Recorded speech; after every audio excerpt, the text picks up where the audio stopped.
supaya kamu dibaharui di dalam roh dan pikiranmu, dan mengenakan manusia baru yang telah diciptakan menurut kehendak Allah di dalam kebenaran dan kekudusan yang sesungguhnya.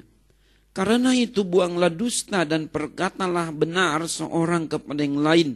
Janganlah ada perkataan kotor keluar dari mulutmu, tetapi pakailah perkataan yang baik untuk membangun, di mana perlu, supaya mereka yang mendengarnya beroleh kasih karunia.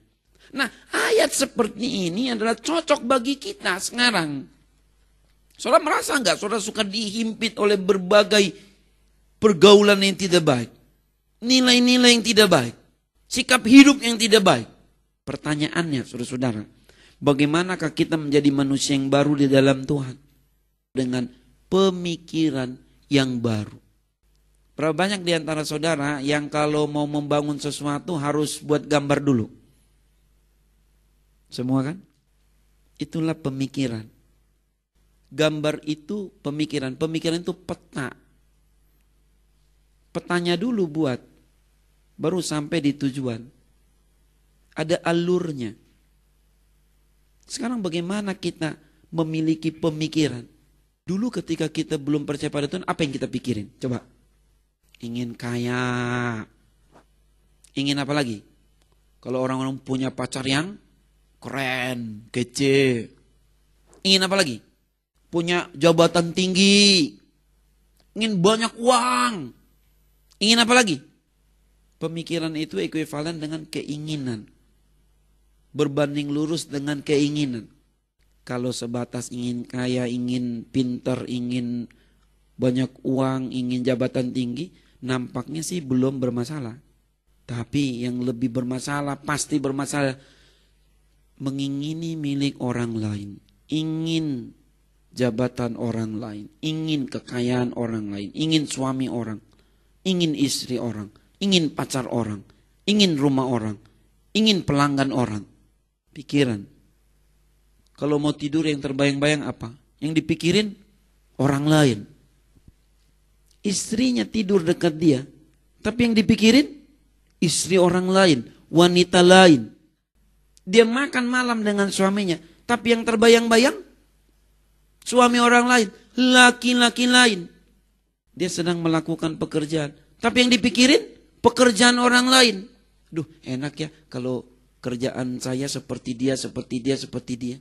Saudaraku, kita harus memiliki pemikiran yang baru. Kalau memang kita mau menjadi manusia yang baru. Kita menjadi manusia yang baru dengan perasaan yang baru. Perasaan mereka telah tumpul. Akibatnya, mereka menyerahkan diri kepada hawa nafsu. Mengerjakan dengan serakah segala macam kecemaran. Tetapi kamu bukan demikian.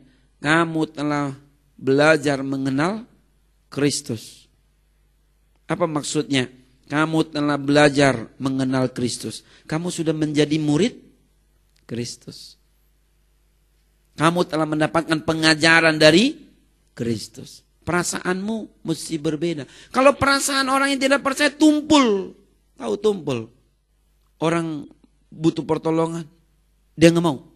Tumpul perasaannya. Orang minta ampun berulang-ulang. Dia selalu berkata, tak ada ampun bagimu. Tumpul.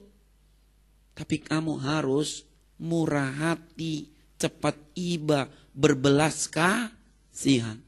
Coba lihat perasaan Yesus seperti apa. Contohnya Matius 9 ayat 36. Melihat orang banyak itu, orang banyak yang bagaimana? Orang banyak yang sedang sakit dan lemah. Tergeraklah hati Yesus oleh belas kasihan kepada mereka. Sebab mereka lelah dan terlantar seperti domba yang tidak bergembala. Nah kita kalau memang sudah menjadi murid Yesus, harus perasaan kita baru. Disesuaikan dengan perasaan Yesus. Perasaan itu suasana hati. Di satu sisi kita harus mudah berbelas kasihan, cepat iba. Tetapi perasaan ini bukan hanya berhubungan dengan orang lain, saudaraku. Orang lain susah. Kita cepat belas kasihan, aduh, iba. Tapi sebaliknya kalau kita yang susah, bagaimana perasaan saudara? Bagaimana perasaan saudara ketika saudara sakit, ketika saudara susah, ketika saudara gagal, ketika saudara sendirian, ketika saudara ditinggal oleh orang yang dikasihi? Bagaimana? Tumpul juga? Jangan. Kalau perasaan kita tidak tumpul, kita bergairah. Yes. Ngomong, bergairah. Makan, bergairah. Bekerja, bergairah. Perasaannya nggak tumpul, nggak memble. Yesus perasaannya nggak pernah tumpul, baik buat orang lain maupun buat diri sendiri. Sampai di atas kayu salib pun perasaannya tidak tumpul.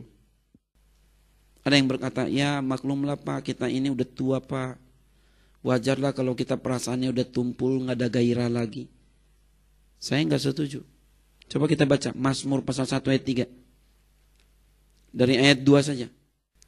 Orang yang kesukaannya ialah Taurat Tuhan dan merenungkan Taurat itu siang dan malam, akan seperti pohon yang ditanam di tepi aliran air, yang menghasilkan buahnya pada musimnya, dan yang tidak layu daunnya. Daunnya nggak layu.